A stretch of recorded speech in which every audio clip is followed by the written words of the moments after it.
Welcome to week number 9 for ECE 111. This week, we're going to look at complex numbers and phasors, stuff you cover in Circuits 2. Now, in electrical computer engineering, we kind of live and breathe complex numbers. As far as I know, we're about the only major that does that. The reason is complex numbers makes analysis of AC circuits much easier. And numbers make a difference. For example, the number 0 is really an odd number. Like, why would you ever represent 0 apples? Well, with the number 0, you can do things. Like, I can start using Arabic numbers. You don't have to have the number 0. The Romans had a large economy, they had a large empire, they functioned just fine without the number 0.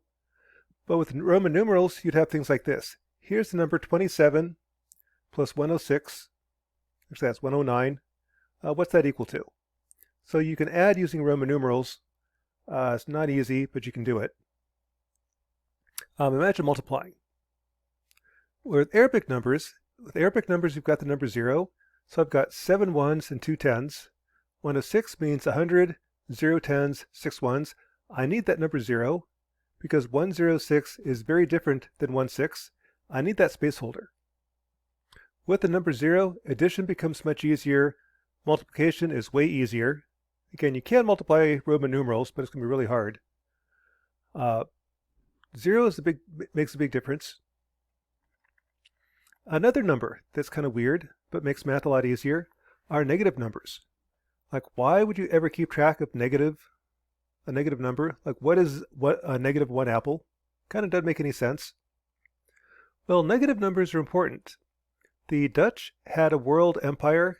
The Dutch actually had the first standard currency used throughout the world.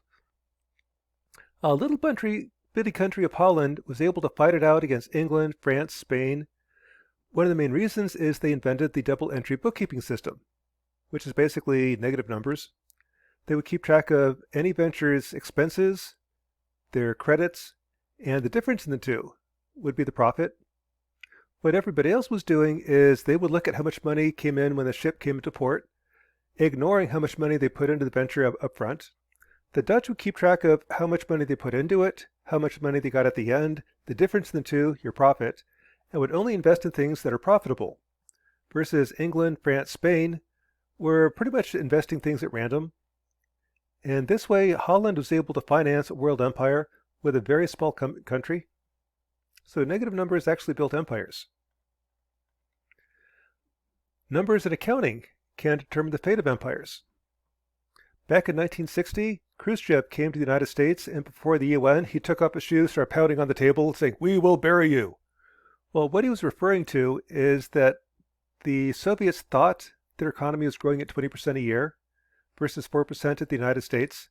And if you look at exponential growth, 20% growth eventually would just swamp 4% growth. At that rate, by the year 2000, Soviet Union would crush the U.S. economically. They would just be such a large economy relative to us, we couldn't compete. Well, it turns out, actually, the Soviet economy was shrinking 1 to 2% a year. So the military that the Soviets were building up was based upon 20% growth. It actually was only shrinking 1 to 2% a year.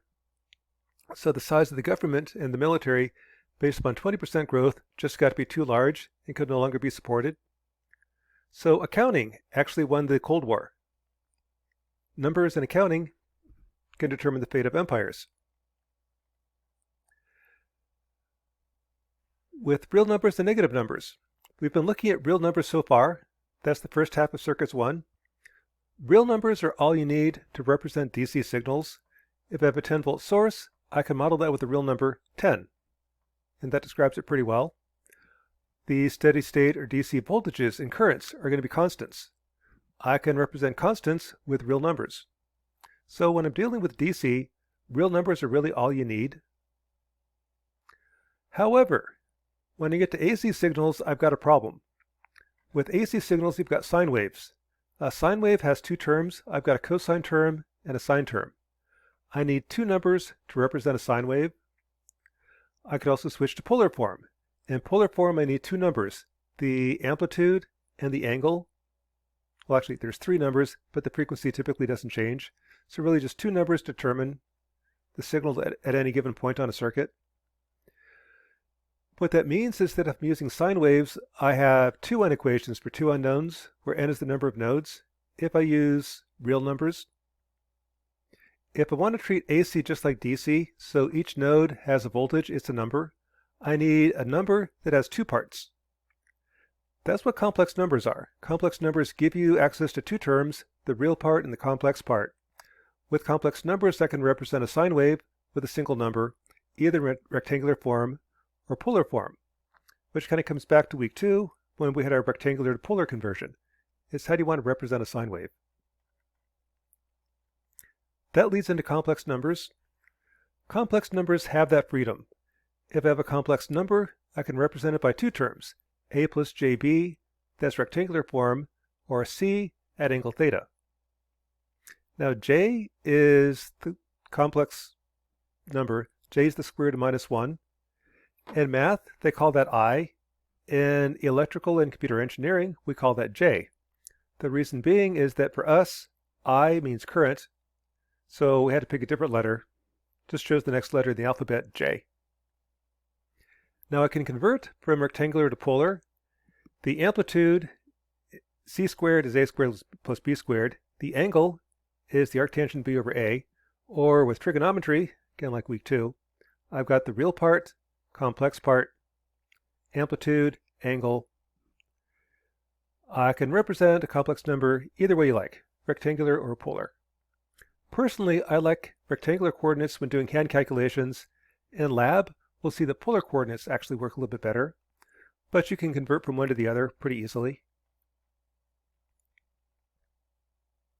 So if I'm going to use complex numbers to describe a circuit, a complex number to represent voltages, currents, and resistances, I need to be able to add, subtract, multiply, and divide complex numbers. When you add complex numbers, if I have two complex numbers, what happens is the real part adds and the complex part adds. Okay, that's pretty easy. When I subtract complex numbers, the real part subtracts and the complex part subtracts. Okay, so far so good. This is rectangular form. When I multiply complex numbers, this gets to be a problem. Multiply it out, I have a1 times a2. I have j a1 times b2 plus j b1 times a2 plus j squared b1 b2. J squared is minus 1, so I get this term for the real part, that term for the complex part. In addition, I can divide complex numbers. So if I have two complex numbers, I want to divide them.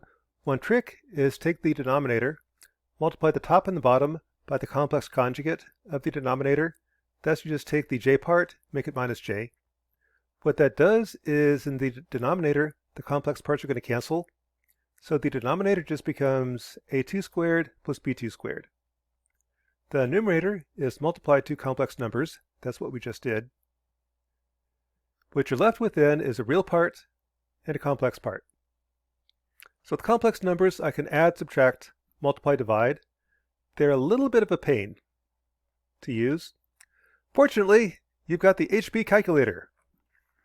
HP calculators, again, I highly recommend. I've been teaching for 30 plus years. What I've noticed is that people with HP calculators get the right answer. Getting the right answer is worth points on a midterm. In addition, HP calculators let you breeze through complex math calculations.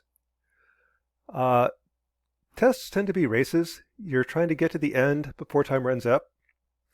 Having a calculator that doesn't fight you is worth points. My experience is that HP calculators are worth about 10 points on midterms, and that's not an exaggeration. I think they're really worth that much. So it's almost a letter grade. If you have an HP calculator, they're a little bit weird. It has a little bit of a learning curve. And to kind of illustrate that, there's a couple of versions. There's the free 42. That's a free app on your cell phone. That's what this is. There's the HP 35S. That varies in price. I've seen it for $27. Sometimes you can buy them for $10 on eBay. My guess is that somebody bought an HP 35 calculator, couldn't figure out what the heck you do with it, dumped it on eBay. I think Amazon is currently selling for $200. Prices all over the map. You should be able to get them for like 20, 30 bucks, maybe 60 bucks. Or they're free. In this class, I would recommend using the HP 42, the free calculator, because I like free. If you like it, you might need to buy an HP 35. Not all faculty like you using your cell phone during tests. In that case, you probably need the HP 35 calculator. But they work just about the same. HP 35 is a little bit easier to use, but I'll show you the HP 42. Now if you notice there's no equals button, there's a thing called a stack. When I add, subtract, multiply, divide, I'm operating on the stack. So to do 2 plus 3, I have to do 2, push 2 onto the stack, that's enter, then 3. I now have 2 and 3 on the stack, I can now add them. If I want to multiply by 7, when I hit 7, it automatically pushes the 5 on the stack, so I've got 5 and 7. I can now multiply those two. Divide by 3, 35 divided by 3 is 11.66. So there's your add, subtract, multiply, divide. To do a complex number, that's the complex, and there's modes. I can use either rectangular or polar. So if I do yellow, mode, rectangular, this key, I'm in a rectangular mode. If I do 2, enter 3, complex, there's 2 plus j3. 8, enter 9, complex. I've got these two complex numbers on the stack. I can now multiply them. 4, enter 5, complex. I can divide them, add, subtract. I can even take the sine, cosine, whatever you want. HP calculators handle complex numbers with a breeze. Pretty much, HP is a company made up of electrical engineers, and oddly enough, HP makes really, really good calculators for electrical engineering. I highly recommend it. So here's a couple of problems for you. Find the solution to these operations. Okay, come back. All right, apparently not. Again, the first one, adding is pretty easy. 2 plus 9 is 11. 3 plus 4 is 7. Oh, I should also mention, backing up a sec, there's also polar mode. 4, enter 5, complex. 6, enter 7, complex. Those are numbers in rectangular mode. If I go modes, polar, it represents those in polar mode. In rectangular mode I can add, in polar mode I can add. You get a complex number. Complex number plus complex number is complex. If I want to input a number in polar mode, I would do say 5, enter 30. That's 5 at 30 degrees. 6, enter 80.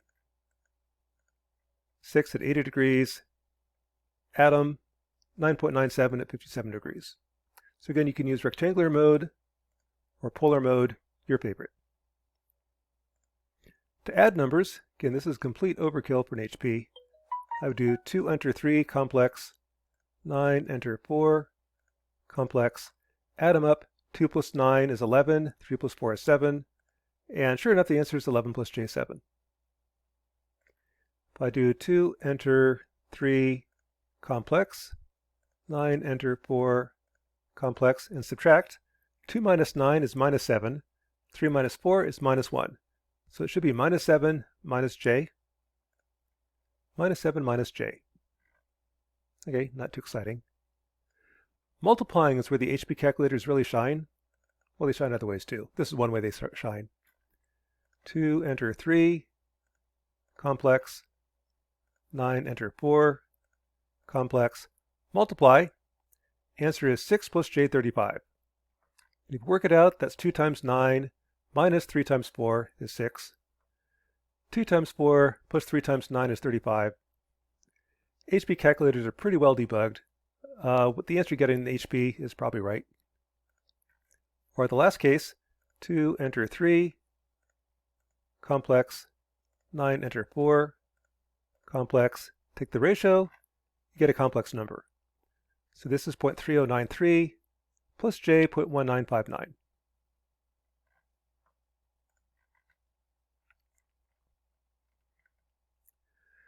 So with complex numbers, you can add, subtract, multiply, divide.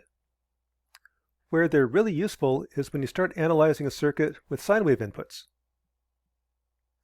Now, an approximation that we make is a complex exponential. Euler's identity says that e to the j omega t has a real part and a complex part. The real part is cosine omega t. The complex part is j sine omega t. If I take the real part of e to the j omega t, take this and take the real part, I get cosine. So 1 means cosine. This is called phasors. I'm using complex numbers to represent a sine wave. 1 means cosine, omega t is understood. The reason for that is if I build a circuit and I feed it a 100 hertz sine wave, everything in the circuit is going to be 100 hertz. The amplitude will change, the phase will change, or in rectangular form, the cosine sine term will change, but the frequency stays the same. So the frequency isn't really what I care about. What I care about is the amplitude. So 1 means cosine. If I take the complex exponential and multiply by another complex number, a plus jb, and take the real part, what that gives you is a plus jb times Euler's identity, cosine and sine term. The real part becomes a times cosine plus j squared, which is minus 1, b times sine, and a complex part. Taking the real part, I get this. So in phasors, a plus jb is a cosine minus b times sine. In general, the real part is cosine minus j is sine. That's how complex numbers can represent both terms in a sine wave. If I like polar form, I can also take this and represent in polar form. What that means is a cosine where the amplitude is r and the phase shift is theta. So either form is useful. I like calculating in rectangular form. In lab, as we'll see, this form works better. So for example, suppose I had this sine wave. Find the frequency and the phasor representation for that sine wave. Well, the frequency is cycles per second. This is the period. So if I measure the period from here to here, I'll see that the period is 6.28 milliseconds. So frequency is cycles per second. I've got one cycle in 6.28 milliseconds. So that is 159.2 hertz.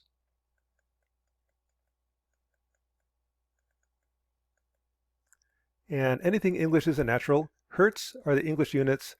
Radians per second are the natural units. If when I go to natural units, multiply by 2 pi, I get 1,000 radians per second. Now I can also represent the sine wave as a cosine term and a sine term, or in polar form, an amplitude and angle. Polar form is actually easier to see. The amplitude is right here. What is the peak? The peak is 5 volts, so I know that R equals 5. For a cosine wave, a cosine at 0 degrees has a peak at t equals 0. This has a peak at about 1 millisecond. So that's 1 millisecond. The period is 6.28 milliseconds, so the delay, that distance, this sine or cosine is delayed by 1 millisecond out of a 6.2 millisecond period, so that percentage of one cycle. If you like radians, one cycle is 2 pi, so it's minus 1 radian. If instead I multiply by 360 degrees, it's also minus 57.3 degrees. Your pick, radians or degrees, just label your answer. So this sine wave is represented by that phasor, 5 at minus 57 degrees. And notice that, whatever happened there, notice that this is what you typically see in lab. On the oscilloscope, I'll have a sine wave and a delay. The amplitude is the amplitude in polar form. The delay is the angle in polar form. It's that percentage of 360. If I wanted to go to rectangular form, what I would do is calculate it in polar form and then say 5, go to polar form, 5 at 57.3 degrees negative There's the phasor representation. Go back to rectangular form. There's the cosine term.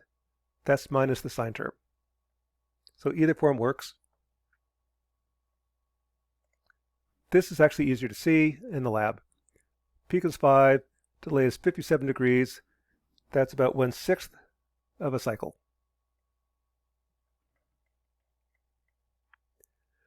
So I can represent voltages with complex numbers. And again, the real part is cosine, minus j is sine. I can also represent resistors, inductors, and capacitors. A resistor is just R. From V equals IR, whatever you multiply by I gives you V. Resistors are just resistors. Real numbers are the same thing in complex form. Inductors, V is LdIdt, assuming the current is in the form of e to the j omega t. That's your phasor complex number. Take the derivative, I get j omega. E to the j omega t, that's I. Whatever you multiply by I is the impedance, so inductors have an impedance of j omega L. For capacitors, V is 1 over c integral of I dt. The integral of e to the j omega t is 1 over j omega, e to the j omega t. This is I, so it's that. Again, the impedance is whatever you multiply by I to get voltage. The impedance of a capacitor is 1 over j omega c. Or if you multiply top and bottom by j squared is minus 1. This is also minus j over omega c. Omega is your frequency. Couple things to note. Inductors are different than capacitors. Inductors have an impedance of plus j. Capacitors have an impedance of minus j. They're different. In addition, inductors have an impedance that varies with frequency. As frequency goes up, the impedance goes up. Capacitors also vary with frequency. However, for capacitors, as frequency goes up, impedance goes down. With that, I can start building things like filters.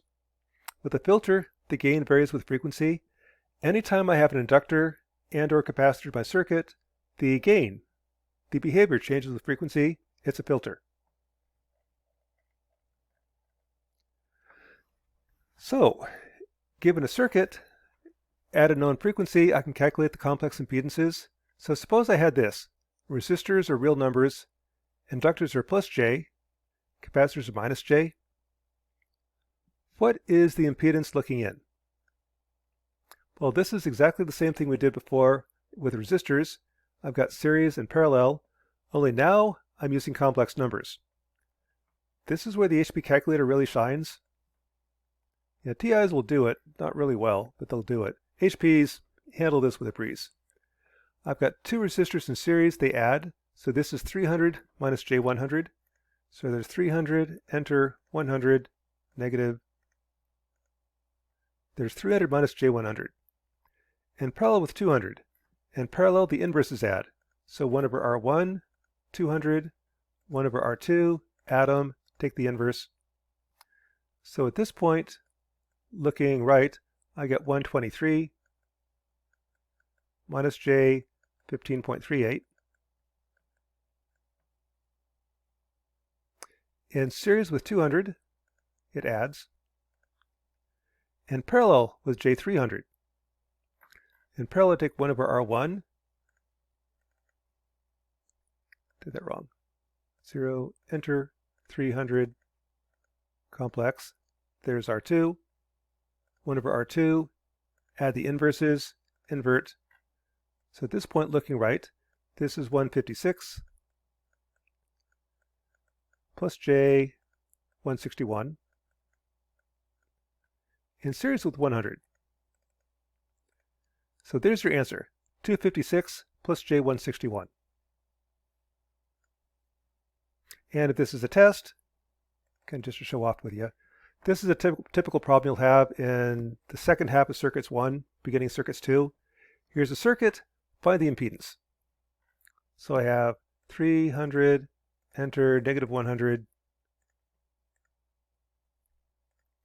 first guy, and parallel with 200, 1 over R2, in series with 200, and parallel with J300, 0, enter 300, complex, 1 over R2, plus inverse, in series with 100, plus. On to the next problem. And kind of notice, midterms are races. You want to solve the problem, get on to the next. You can't spend 15 minutes on this problem. You won't finish the test. Here, I finished that in about 40 seconds. It's part of the reason I highly recommend HP calculators.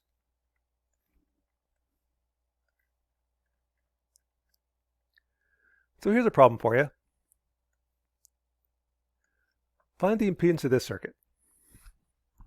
Let's pause the video, let you try to solve it.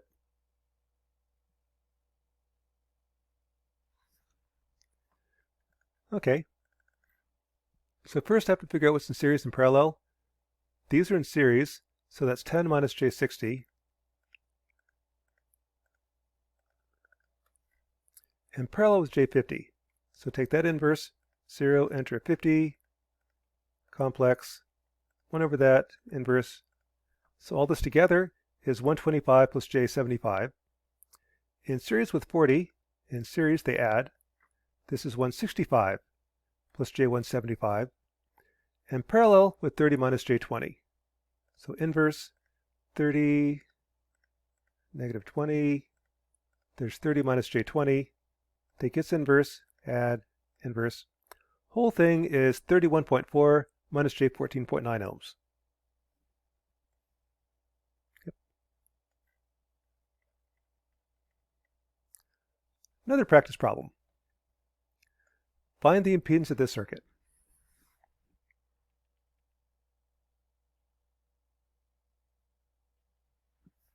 Okay, picking up. I have 40 minus J70. 40, enter 70, complex.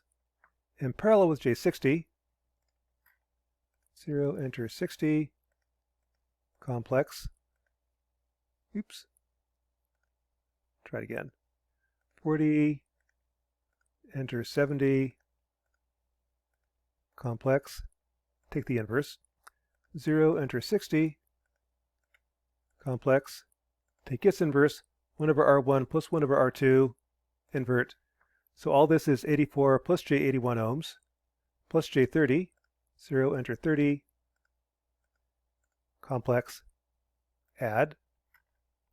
In parallel with 50, 30 plus J9, in series with 20. So all this is 50.9 plus J9.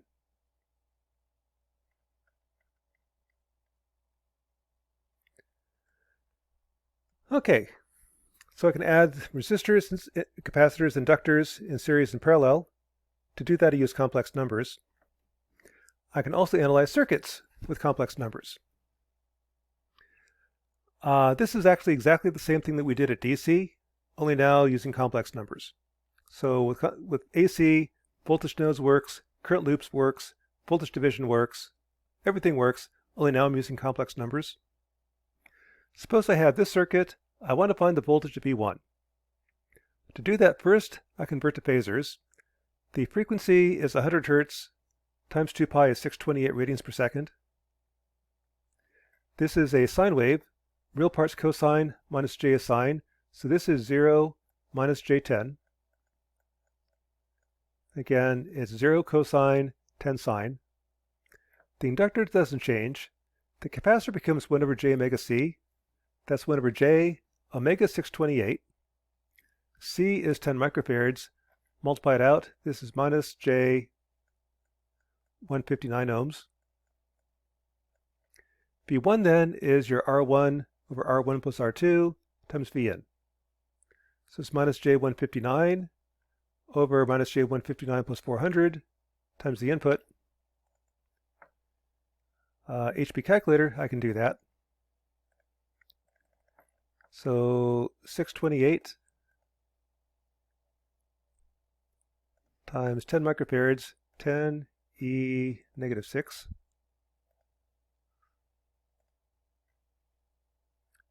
Times O, enter 1. So there's my capacitor. 0 minus J159.2357. I rounded a little bit. That's C. That's this impedance. Enter, enter. 400. R1 plus R2 is right here. There's R1. Take the ratio times the input. Input is 0 minus J10. 0, enter 10. There's 0 minus J10. Multiply. This is V1. 3.43 real minus 3.43 real. That's cosine. Minus 1.36J is plus 1.36 sine. So there's your answer. And note, the complex number isn't the actual answer. That's the phasor representation for the answer. The answer is actually a sine wave and a cosine. The real part is cosine, minus J is sine. So again, that really wasn't too bad. As long as I don't mind using complex numbers, this circuit's pretty easy to analyze. In Circuit Lab, I can build it and validate it. So here's your input. The input is a 10-volt peak sine wave. So this is peak of sine is 10 volts.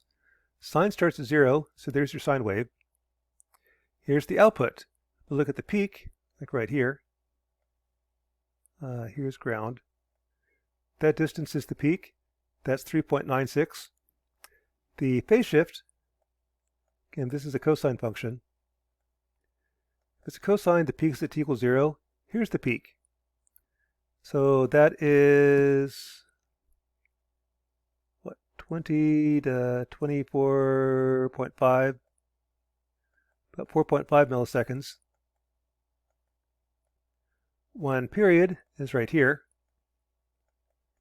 One period is 2, 4, 6, 8, 10 milliseconds. So 4.5 over 10. The delay is that percentage of one cycle. One cycle is 360 degrees. So the orange line is delayed by 162 degrees. Let's see, what's the amplitude? About 3.8. Well, this is the output in rectangular form. Go to polar form. And get this. It's actually 3.69 at minus 158 degrees. A little bit off because I couldn't read the graph that accurately, but pretty darn close.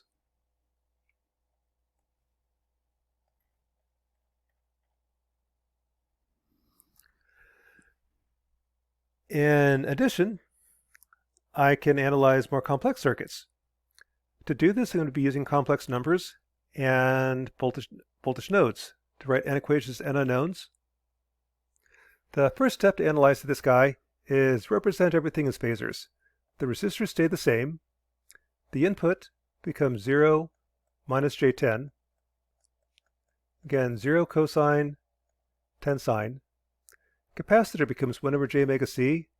The frequency is 100 radians per second. Plugging it in, that becomes minus J50 ohms, minus J40, minus J33.3. Now write your node equation. This will be exactly the same thing we did at DC, except now I have a complex number. To write it at node V0, V0 is 0 minus J10. V1, this current, which is V0 minus V1 over 5, plus this current, 0 minus V1 over 100.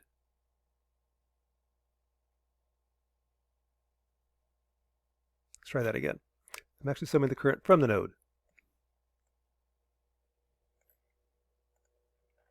That's going to be V1 minus V0 over 5, plus V1 over 100, plus V1 over minus J50, plus V1 minus V2 over 10 equals 0.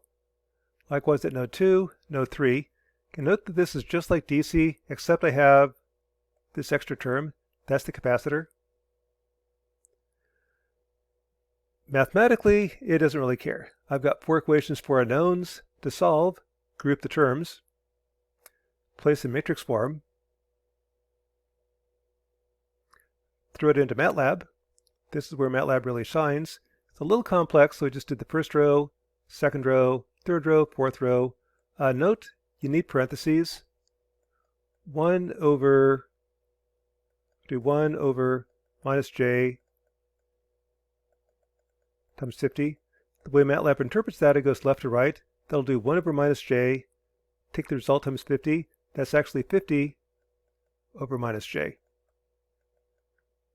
If I want to put the 50 inside the parentheses, I need to do this. So anyway, that's the second row, third row, fourth row. There's your A matrix. B is minus j10, 0, 0, 0. Inverse of A times B gives you complex numbers. The real part tells you the cosine. This tells you minus sine.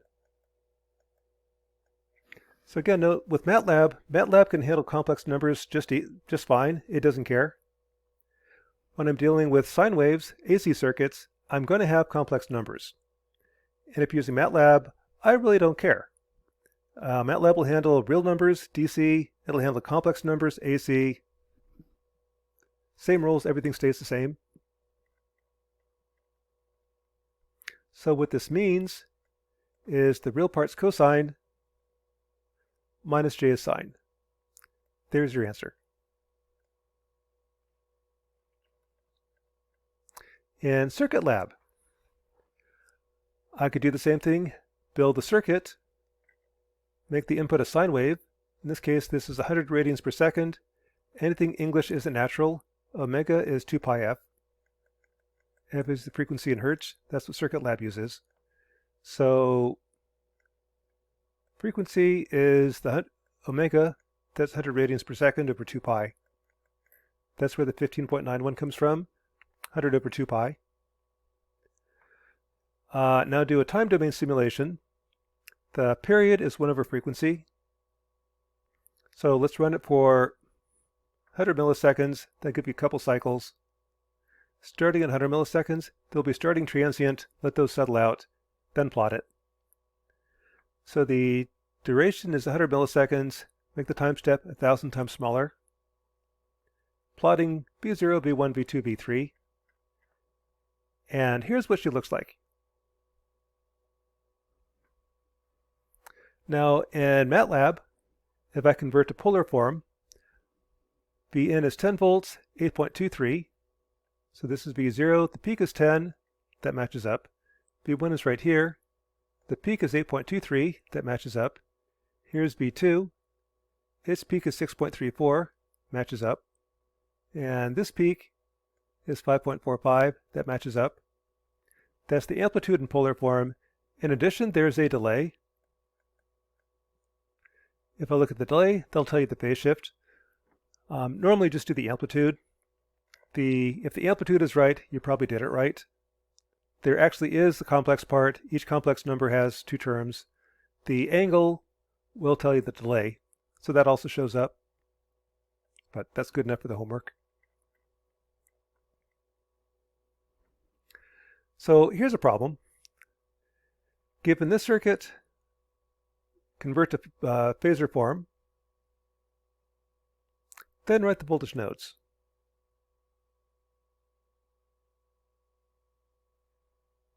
So in phasor form, omega is 100. That comes from this guy right here. The input is 8 plus j0. Again, 8 cosine, 0 sine. Resistors don't change. Inductor becomes j omega L. Omega's 100. 100 times 0.1 is 10. So this becomes j 10 ohms. This becomes j 20 ohms. And the capacitor, 1 over j omega c, 100 times 0.01 is 1. This becomes minus j. 1 over j omega c. Or conversely, or equivalently, it's minus j over omega c. Now to write the node equations, I would say V0 equals 8. Sum the current from V1. V1 minus V0 over 20 plus B1 minus B2 over J10 plus B1 over 50 equals 0. At node 2, current left, down, and right equals 0. B2 minus B1 over J10 plus B2 over J20 plus the current right, B2 minus B3 over 40 is 0. And the last equation of B3, the current left, B3 minus B2 over 40 plus B3 over minus J is 0. 4 equations, 4 unknowns. And with that, I can now put that in matrix form, throw it in MATLAB, and solve. So in summary, real numbers are all you need when analyzing DC circuits.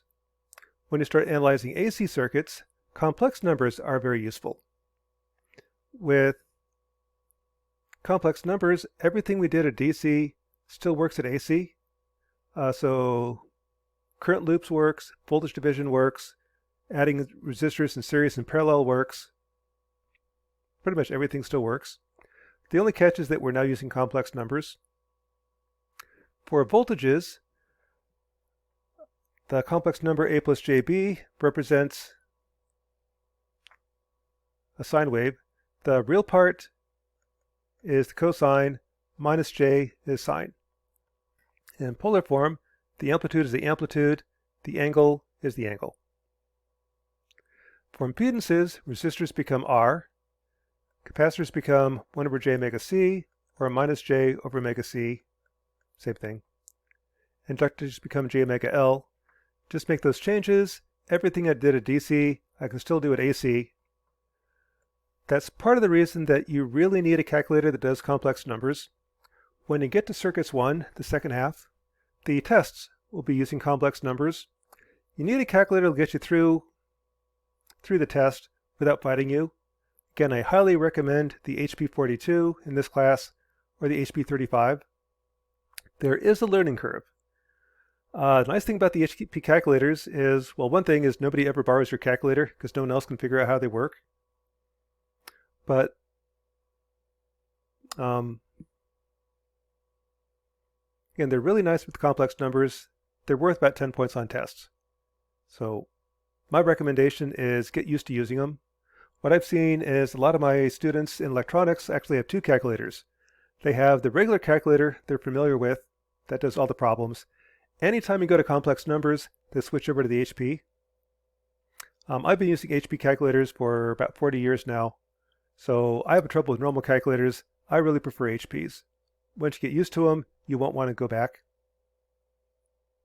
But anyway, that's lecture number 9 for ECE 111. That should be enough to get you through the homework.